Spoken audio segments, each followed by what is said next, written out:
আসসালামু আলাইকুম রাসূল ভাইয়া। আমি আব্দুল্লাহ, বাসা জয়পুরহাট। কিছুদিনের মধ্যে আমার টেস্ট পরীক্ষা, তাই স্টুডিওতে যাওয়া সম্ভব না, লিখে পাঠালাম। ভূতফিল্মে আজ আমি লাইফে ফার্স্ট ঘটনা শেয়ার করলাম। কথা না বাড়িয়ে ঘটনায় চলে যাই। ঘটনাটি আমার নিজের একটা কাজিনের সাথে ঘটেছে। আমার কাজিনের নাম পারভেজ। তিনি একজন রাগী আর জেদি টাইপের ছেলে, নাচ গান খুবই প্রিয়। এবং যাই হোক, ঘটনাটি ঘটে শীতের সময় এবং মেবি এটা ডিসেম্বর জানুয়ারি মাসে কোন একটা দিন।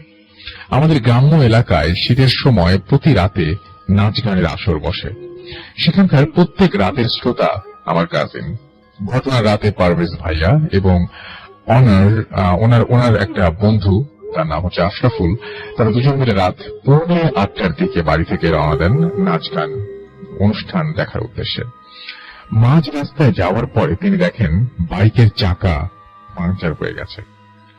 একটু দূরেই বাজার, তাই কিছু মনে না করে দুজন মিলে নিশ্চিন্তে রাস্তায় হাঁটা ধরলেন। কিছু দূর যাওয়ার পরে বাজারে পৌঁছে মেকানিকের কাছে বাইকটি রিপেয়ার করার জন্য দেন।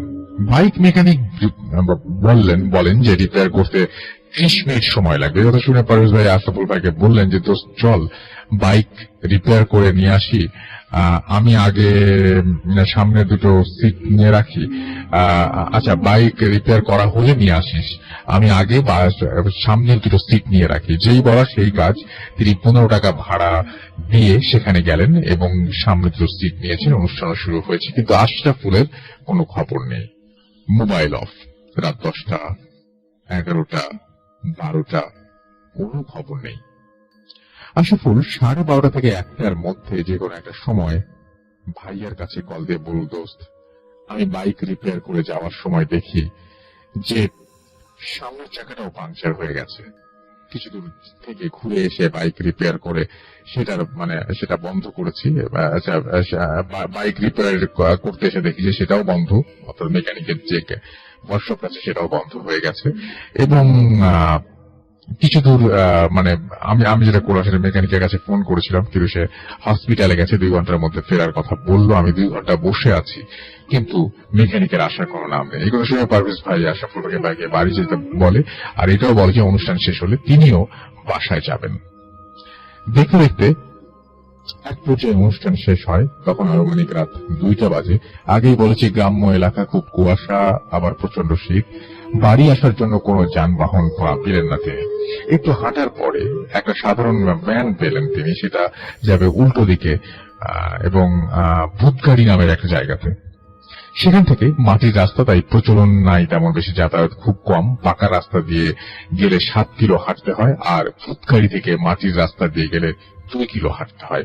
এই রাস্তাটা মাটির হওয়ার কারণে তেমন চলাচল নেই, বাড়ির উল্টো দিকে পড়ে, তাই ভাইয়া রাস্তা দিয়ে চলাচল করেন না, ইমার্জেন্সি খুব না হলে বা খুব জরুরি কিছু না হলে আর কি। আর অন্য কোনো উপায় না থাকায় তিনি ভ্যানে করে ভূতগাড়ি হয়ে বাড়ি যাওয়ার রাস্তাটাই বেছে নিলেন।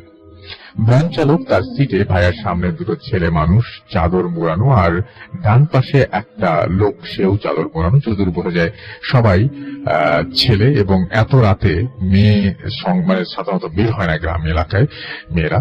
এবং ভ্যান চালক অল্প পরিচিত মনে হচ্ছে, কোথাও দেখেছে তাকে, এবং বাকিদের তো চিনতেই পারছে না। নিঝুম রাত, চারিদিকে কুয়াশাতে ঢাকা। গ্রামের উঁচু নিচু পথে ভ্যান চলতে লাগলো। চতুর্দিকে নীরবতা আর ঝিঝি পোকার ডাক। একটা ভুতুরে পরিবেশ, কেউ কারোর সাথে কথা বলছে না।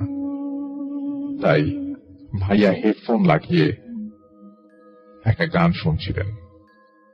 তিনি দেখতে পান যে যাদের তিনি ছেলে ভেবেছিলেন তারা ছেলে নয়, তারা মেয়ে আসলে, এবং তারা কালো বোরকা পরে আছে। দুজনের দুটি করে 4টি চোখ অপলক দৃষ্টিতে ভাইয়ার দিকে তাকিয়ে আছে। মায়াবী চাহনি। ভাইয়া একটু অবাক হলেন যে আসলে যা দেখছেন সেটা ঠিক কিনা। ভাবুন যে হয়তো তিনি ভ্যানে উঠেছেন এবং এই মুহূর্তে কোন একটা কারণে তার ভুল হচ্ছে। ওঠার সময় হয়তো আসলে খেয়াল করেনি, আসলেই এখানে মেয়েরাই এই ভ্যানে উঠেছিলেন।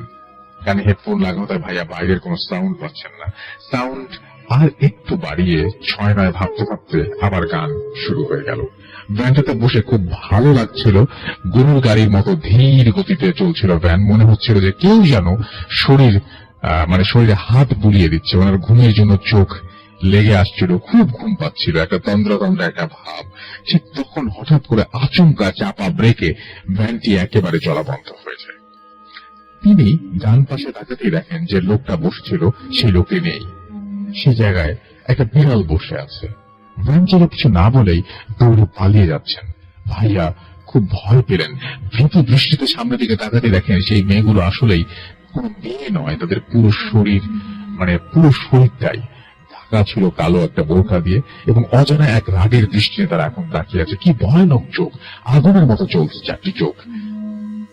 ভাইয়া এটা দেখে হেডফোন মোবাইল ছেড়ে দিয়ে প্রাণপণে দৌড়তে থাকেন। কোথায় যাবেন জানেন না, এবং কোথায় যাচ্ছেন সেটাও জানেন না। দৌড়াতে একটা গর্তে পড়ে যান। গর্তের ভেতরে খুব অন্ধকার। তিনি পকেট থেকে দেশলাই বের করে একটা টিপ দেন, মানে দেশলাই মানে টিপ, লাইটার বের করে টিপ দেন, এবং তিনি কোথায় আছেন সেটা দেখার পরে তিনি সেন্সলেস হয়ে যায়। তিনি দেখেন যে পচা গলিত দুর্গন্ধযুক্ত লাশের উপর বসে আছেন তিনি একটা কবরের ভেতর।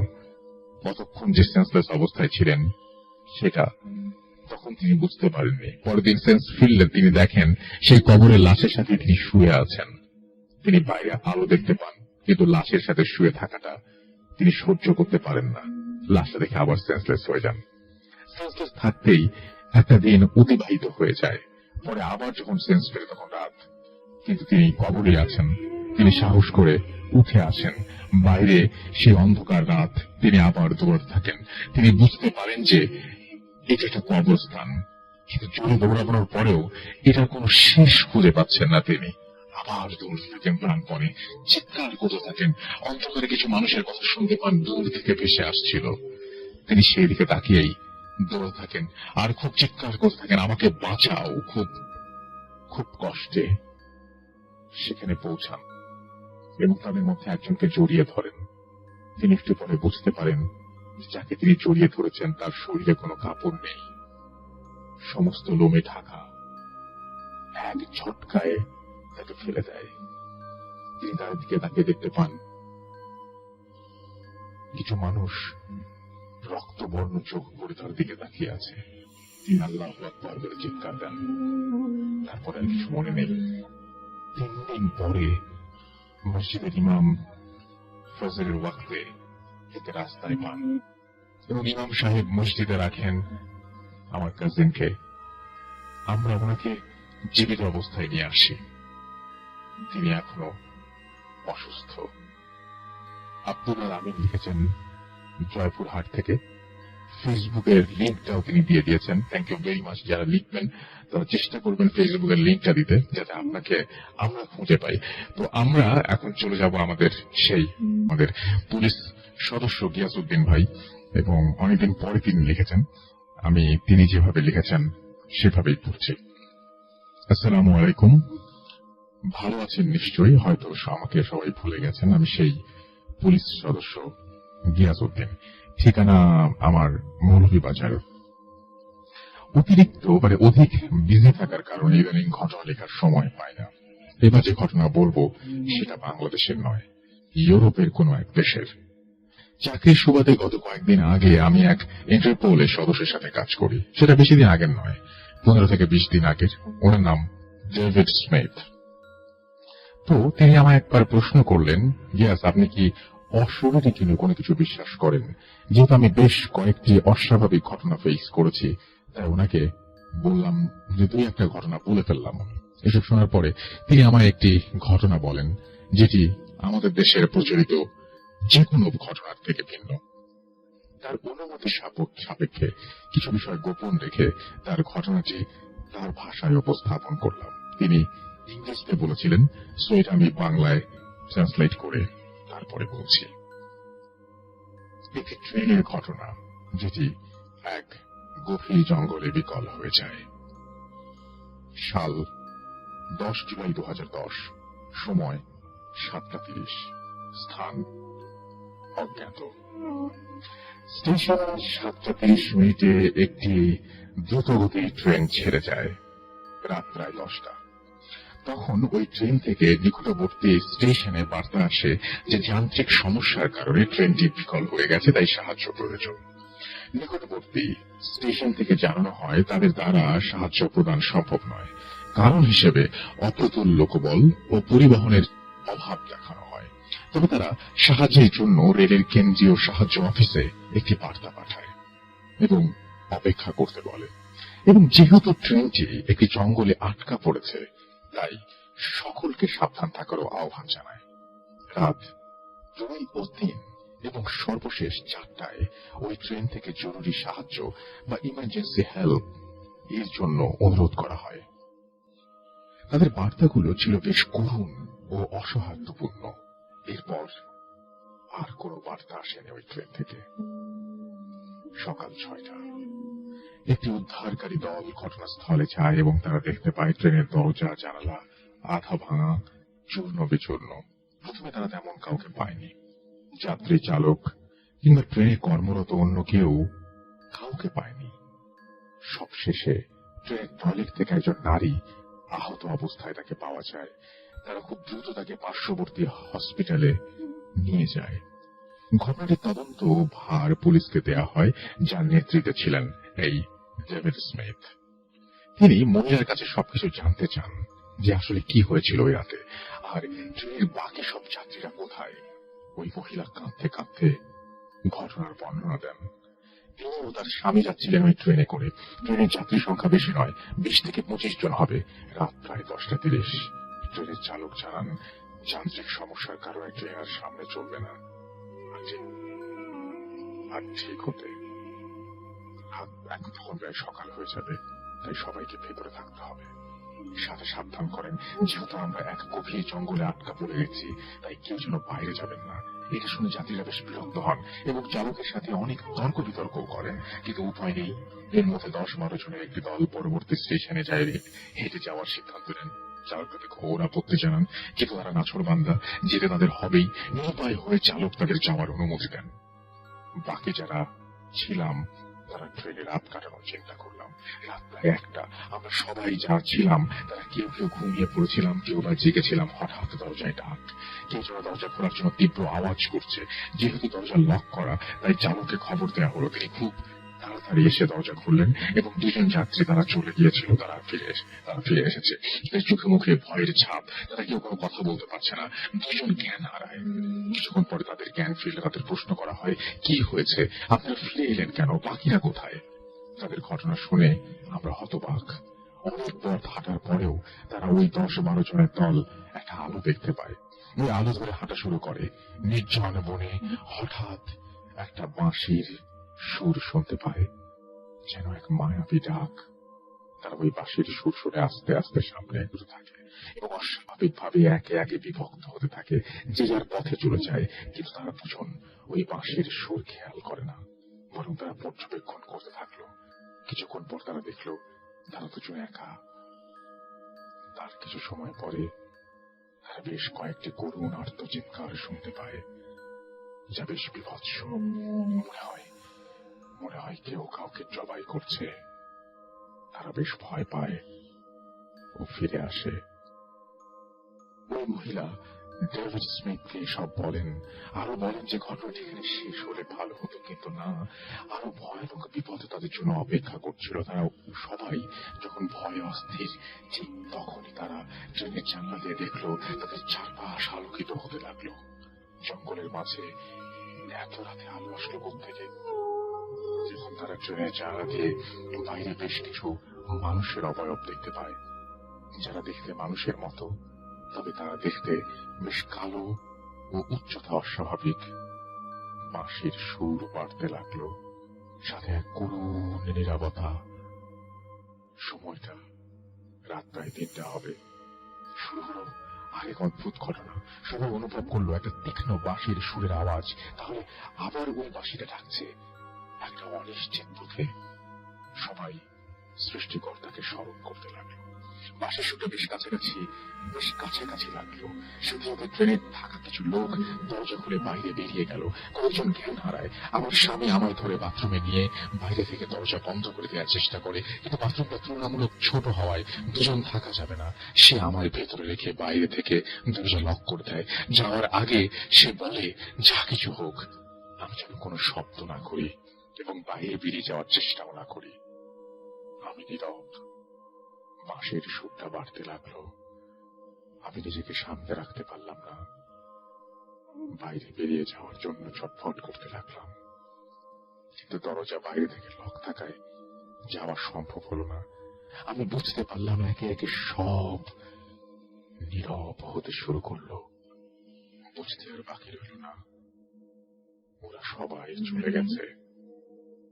একটু পরে ট্রেনে কিছু ধূপ আওয়াজ, বেশ কয়েকটা করুণ আর্তনাদ। তারপর আর কিছু বলতে পারবো না। ডেভিড এসব শোনার পরে ওই জঙ্গলে উদ্ধার অভিযান চালান, কিন্তু কাউকে খুঁজে পাননি। নিরুপায় হয়ে তারা উদ্ধার অভিযান সমাপ্ত করেন এবং ওই ট্রেনে যারা নিখোঁজ ছিলেন তাদের খোঁজ পাওয়া যায়নি।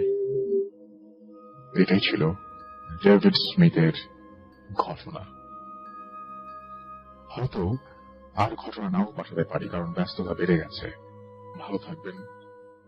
আপনার ও সকল প্রতিভার শ্রোতাকে আল্লাহ হাফেজ। তো এই ছিল যিনি লিখছেন, তিনি যেভাবে লিখছেন আমি সেভাবে পড়ছি যে, প্রিয় রাসেল ভাই, আমি রংপুরের প্রাণ কেন্দ্রের বাসিন্দা। শহুরে জীবন, আধুনিকতা সবই রয়েছে আমার জীবনে, তবু আমার জীবনে এ যাবৎ যা ঘটেছে তার কোনো বৈজ্ঞানিক ব্যাখ্যা আমি পাইনি।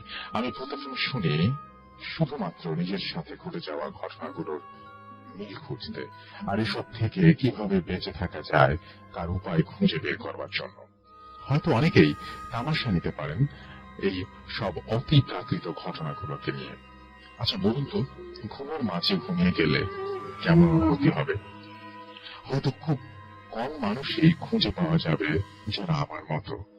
জেগে উঠতে যেমন ঘুম ভাঙতে হয়, তেমনি ঘুমের মাঝে যখন আরেকটা জগৎ খুলে যায়, আর আমি যখন সেই জগতে ঘুমিয়ে ঘুমিয়ে স্বপ্ন দেখি, তখন জেগে উঠতে পারি না যতক্ষণ না ঘুমের মাঝে ঘুমিয়ে থাকা সত্তা জেগে না ওঠে।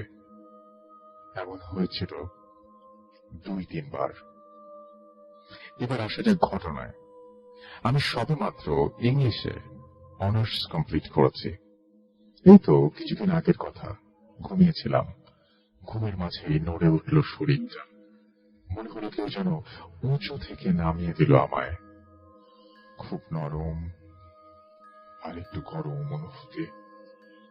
বুঝলাম আমি বিছানায় শুয়ে আছি, কিন্তু যখন চোখ খুললাম তখন রাতের আঁধারে পরীক্ষার আকাশের তারাগুলো চোখে আসছিল। পরিষ্কার আকাশের তারাগুলো চোখে আসছিল, আর আমার চারপাশে শুধুই বালু আর বালু। উঠে বসলাম, হাত দিয়ে হাতড়ে দেখলাম, না ঠিকই তো, আমার চারদিকে শুধুই বালু। এবার উঠে হাঁটতে শুরু করলাম। যেদিকে যাই পায়ের নিচে শুধুই বালু। মনে হচ্ছে কোনো বালু চড়ে ফেলে দিয়ে গেছে কেউ আমায়। একটু পরে যেই ভুলটা ভাঙলো, সামনে দেখি একটা বাগানের মতো, আর একটু কাছে গিয়ে বুঝতে পারি ওগুলো খেজুর গাছ। ভয়ে গলা শুকিয়ে আসছিল। দিশেহারা হয়ে লোকালয় আর একটু আলোর জন্য জীবনটা যেন গলা পর্যন্ত উঠে এসেছিল। অনেক হেঁটেছি, পরে ক্লান্ত হয়ে বালুর ওপরেই শুয়ে পড়ি। এক পর্যায়ে ঘুমিয়ে পড়ি।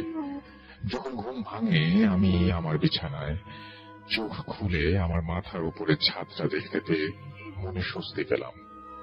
নিছক স্বপ্ন ভেবে উড়িয়ে দিলাম রাতের ঘটনাটা। কিন্তু যখন বিছানায় তাকালাম দেখলাম অনেকগুলো বালু।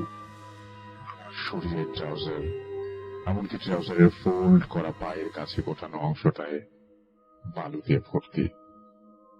বুঝতে আর বাকি রইল না। আমি জানি না সেই রাতে আমি কোথায় গিয়েছিলাম, নাকি এটাও মনের ভুল। এর কোনো বৈজ্ঞানিক ব্যাখ্যা আমার কাছে নেই। আপনাদের কাছে থাকলে বলবেন। আর যারা বিজ্ঞান নিয়ে সমস্ত আবিষ্কার করবেন, করতেই পারেন, তাদের বলবো বিজ্ঞান এখনো অসহায়। এক ফোঁটা রক্ত কণা তৈরি করার ক্ষমতা হয়ে ওঠেনি বিজ্ঞানের। দোয়া করবেন আমার জন্য। এটাই লিখেছেন মোহাম্মদ আল মুনিম, নিউ জুম্মাপাড়া, রংপুর থেকে। আসলে এই ঘটনাটা খুব অদ্ভুত এই জন্য যে আপনি ধরুন যে আপনার যে ঘটনাটা উনি লিখছেন বা যে ঘটনাটা উনি বলছেন, আপনি এই স্বপ্নের মধ্যে কোথাও ট্রাভেল করলেন বা কোথাও গেলেন। ধরুন যে উনি যে কয়টা বালুর জায়গায় গিয়েছিলেন, নদীর চর বা সমুদ্রের সৈকত বা বিচের মতো একটা জায়গায়, ঠিক একইভাবে আপনি যদি যান এবং যখন ঘুম ভাঙলো তখন নিছক সেটাকে স্বপ্ন ভাবছিলেন আপনি, যে এটা মনে হয় স্বপ্নই ছিল, এটা ড্রিম ছাড়া আর কিছুই না। ঠিক সেই মুহূর্তে আপনি সেই মুহূর্তে রিয়েলাইজ করলেন যে আপনার খাটেও সেই যে বালুর জায়গায় আপনি গেছেন সেই বালু, আপনার ট্রাউজারের পকেটে বালু, আপনার ট্রাউজারের ফোল্ডে বালু, এবং সব জায়গায় বালুতে ভরে আছে। তার মানে আপনি ওই যে স্বপ্নের জগৎ বা অন্য কোনো জগৎ যেটাতে আপনি ঘুমিয়ে যাওয়ার পরে গিয়েছিলেন, সেখান থেকে শুধু একা ফেরেননি, আপনি কিছু নিয়ে ফিরেছেন। এই যে স্বপ্নের জগৎ থেকে কিছু নিয়ে ফেরা, এটা কি আসলেও সম্ভব? তাহলে আসলে ঘুমিয়ে গেলে আমরা কোন জগতে যাই? আপনার জীবনে কি কখনো ঘটেছে যে আপনি ঘুমিয়ে স্বপ্নের জগতে গেছেন, তারপরে সেই জগৎ থেকে কোনো একটা কিছু নিয়ে ফিরেছেন? আমার সাথে এরকম কখনো ঘটেনি। যদি আপনার সাথে ঘটে থাকে তাহলে অবশ্যই আমাকে জানাবেন। এবং আমাদের যে অ্যাড্রেসটা সেটা হচ্ছে bhutfm@bhfm, which is bhtfm@radio.fm। সবসময় ভয় পেতেই হবে এমন কোনো কথা না, কিন্তু এই ঘটনাটা এতটাই অদ্ভুত, আমার নিজেরও অনেকক্ষণ ধরে ভাবতে হয়েছে যে এই যে জগৎটা আমরা বাস করি, এই জগতের বাইরে আরো যে জগৎগুলো আছে, সেই জগতে আমরা কি জীবন্ত অবস্থায় বা আমাদের জীবদ্দশায় বা আমাদের লাইফ টাইমেও আমরা ট্রাভেল করতে পারি? Is it really possible? যদি তাই হয় তাহলে কেমন ভাবে, কিভাবে? যাই হোক, আমরা পরবর্তী ঠিক সেভাবে আমি পড়ছি। নমস্কার রাসেল ভাই, যেহেতু আমি সবসময় আপনি ভালো থাকেন তাই কেমন আছেন জিজ্ঞেস করলাম না। আপনাদের এই শোটি আমার কাছে খুবই প্রিয়। প্রতিটা এপিসোড ডাউনলোড করে শুনি, মাঝে মাঝে লাইভও শুনে থাকি। এতদিন ধরে অনেক মানুষের ঘটনা শুনে এসেছি, কিন্তু আজ নিজের সাথে ঘটে যাওয়া একটা রিসেন্ট ঘটনা সাহস করে লিখতে বসেছি। ঘটনাটি হয়তো আপনাদের কাছে অবিশ্বাস্য মনে হতে পারে, কিন্তু যার সাথে সব ঘটনা ঘটে একমাত্র সেই উপলব্ধি করতে পারে যে তার সাথে কি হয়েছে। যাই হোক, আমি সরাসরি ঘটনায় যাচ্ছি। আমার নাম শোভন, আমি ইন্ডিয়ার ওয়েস্ট বেঙ্গল কলকাতায় থাকি। বেশ কিছু কারণের জন্য আমি পুরো অ্যাড্রেস উল্লেখ করছি না। ঘটনাটির সূত্রপাত সেপ্টেম্বর 28 তারিখ রাতে। ওই দিন দুর্গাপূজার মহাষ্টমী ছিল। যেহেতু আমার রাতে ডিনার করার পর স্মোক করার হ্যাবিট আছে, তাই রাত ঠিক 12:29 নাগাদ স্মোক করার জন্য আমি ছাদে যাই। আমার মনে আছে তখন বাড়ির সব লোকজন ঘুমিয়ে পড়েছে, আর দূরে পূজা মণ্ডপ থেকে ভেসে আসছিল হালকা গানের শব্দ। আমি যথারীতি ছাদে দাঁড়িয়ে স্মোক করতে থাকি। দুপুর থেকে বৃষ্টি হওয়ার কারণে আকাশ কালো মেঘে ঢাকা ছিল, আর মাঝে মাঝে বিদ্যুৎ চমকাচ্ছিল। আমি আপন মনে দাঁড়িয়ে কি যেন ভাবছিলাম, কিন্তু কখনো ধারণা করতে পারিনি যে অস্বাভাবিক কিছু আমার জন্য অপেক্ষা করছে। আমি হঠাৎ আকাশের দিকে তাকিয়ে দেখতে পাই আনুমানিক 5 থেকে 6 ফুট লম্বা সাদা ট্রান্সপারেন্ট কিছু একটা আকাশে ভেসে যাচ্ছে। প্রথমে ওটা দেখে ভয় লাগেনি, মনে করেছিলাম কোন মেঘ হয়তো ভেসে যাচ্ছে। কিন্তু কিছু সময় ওটার দিকে তাকিয়ে ভালো করে দেখার চেষ্টা করলাম, আর যেটা দেখলাম সেটা দেখে প্রথমে ভয় পাইনি, বোধহয় এক প্রকার হিপনোটাইজড হয়ে গিয়েছিলাম।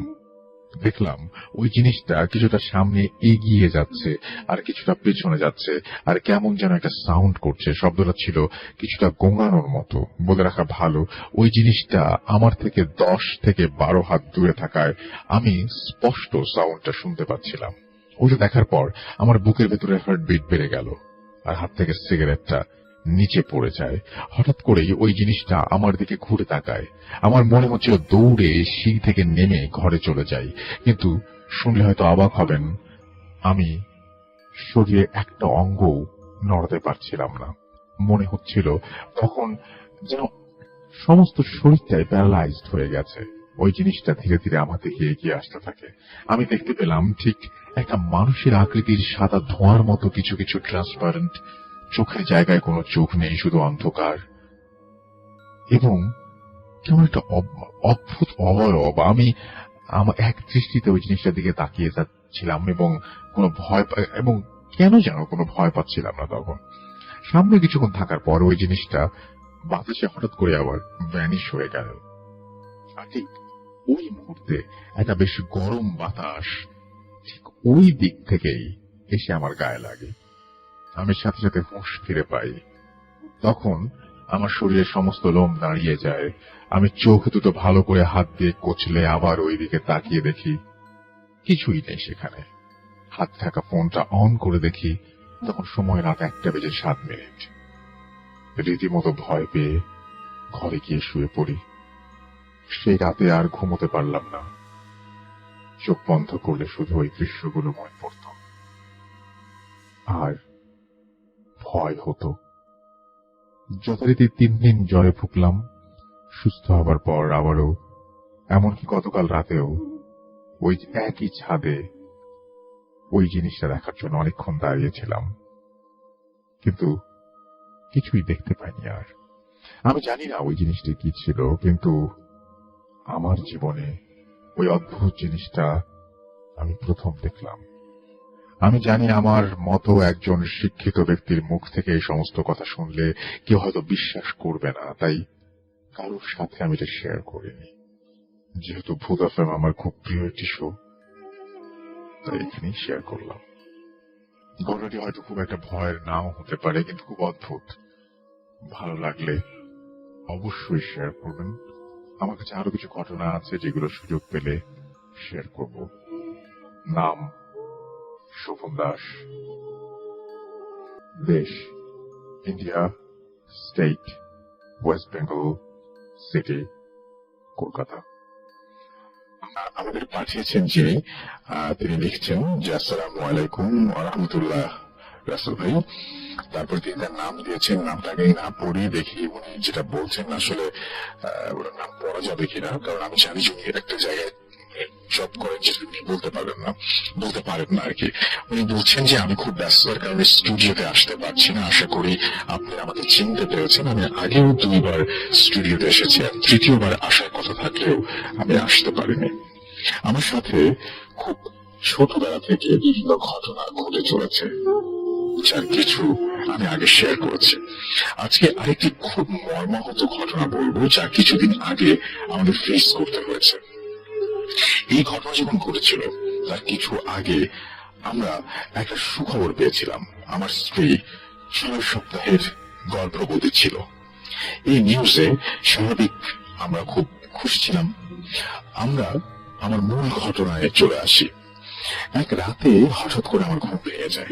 এটা খুব স্বাভাবিক আমার জন্য, কারণ রাতে 2-3 বার আমার ঘুম ভাঙে। সে রাতে যখন আমার ঘুম ভাঙে তখন আমি উঠে ওয়াশরুমে যাওয়ার জন্য বের হয়েছি, এবং বের হয়ে আমি যেটা দেখলাম সেটা হচ্ছে যে আমি বের হয়ে দেখি যে আমাদের বাসার মেইন গেটটা খোলা। ঘড়ির দিকে তাকিয়ে দেখি 10 মিনিট। ভয় পাইনি, বরং একটু অবাক হলাম খোলা গেট দেখে। একবার ভাবলাম হয়তো আমার ছোট ভাই বাইরে জেনারেটর চেক করতে গেছে, কিন্তু তারপরে এত রাতে আমি চিন্তা করলাম বাইরে গিয়ে দেখে আসি। তাই ঘুম দূর করার জন্য চোখ কচলাম, কিন্তু কচলানোর পর আমি আরো অবাক হলাম, কারণ চোখ খুলে দেখি দরজা বন্ধ। শুধু বন্ধ না, রীতিমতো তালা লাগানো এবং চাবি পাশের টেবিলে রাখা। আমি চিন্তা করলাম হয়তো ঘুমের চোখে এমন হলো। তাই আমার রুমের পাশে বেসিনে মুখ ধুই, এবং যখন মুখ ধুচ্ছি তখন আমার পিঠে স্পর্শ হয়, অর্থাৎ স্পর্শ পাই। আমি খুব বেশি ভয় পাই এবং লাফ দিয়ে উঠি। পিছে ঘুরে দেখি আমার স্ত্রী আমাকে জিজ্ঞেস করে কি হলো, ভয় পাচ্ছ কেন? আমি বললাম কিছু না, হঠাৎ তুমি আসছো তাই ভয় পেলাম।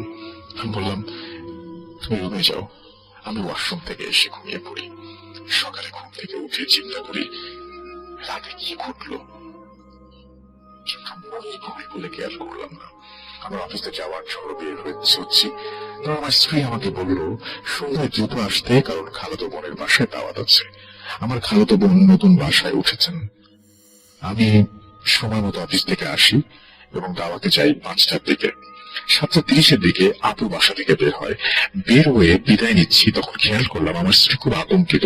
বিদায় নেওয়ার পর আমি যখন আপু দরজা বন্ধ করলো, আমি আমার স্ত্রীকে প্রশ্ন করলাম কি হলো।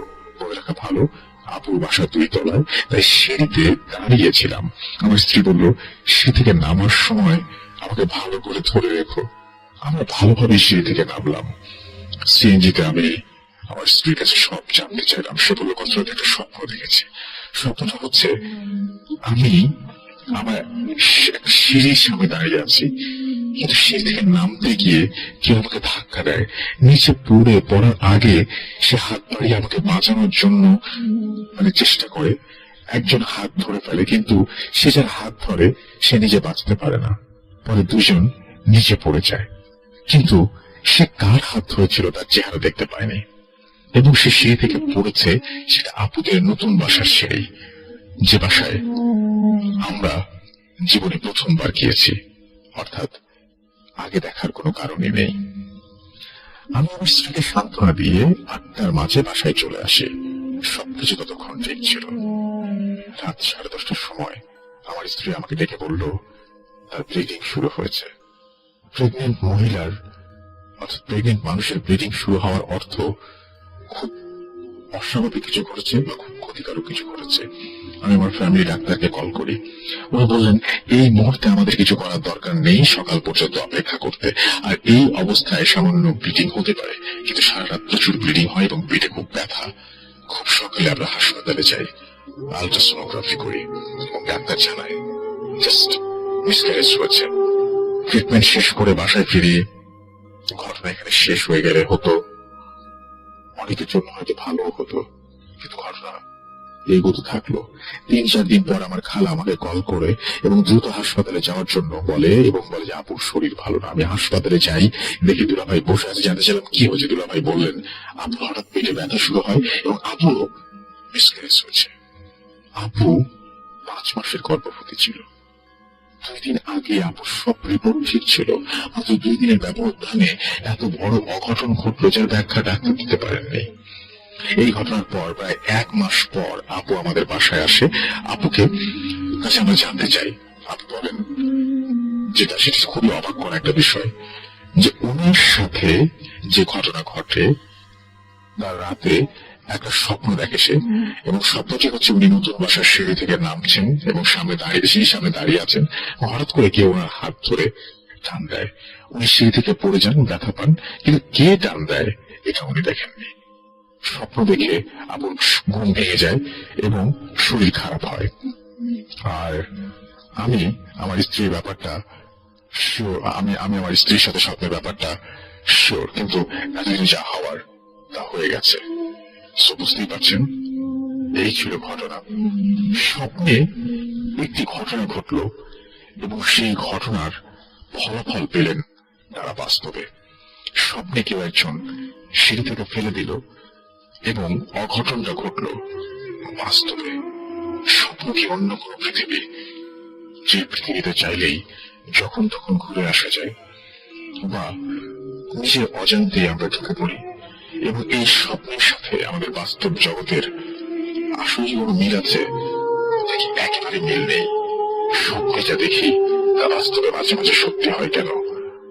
স্বপ্ন কি তাহলে ভবিষ্যৎ কখনো কখনো, নাকি স্বপ্ন জাস্ট নিছক কল্পনা, নাকি কিছু মুহূর্তের জন্য আমরা যখন ভবিষ্যতে বা অতীত থেকে ঘুরে আসি তখন সেটা আমাদের চোখে বা আমাদের মগজে, আমাদের মাথায় স্বপ্নের রূপ নেয়? প্রশ্ন থাকলো আপনাদের কাছে।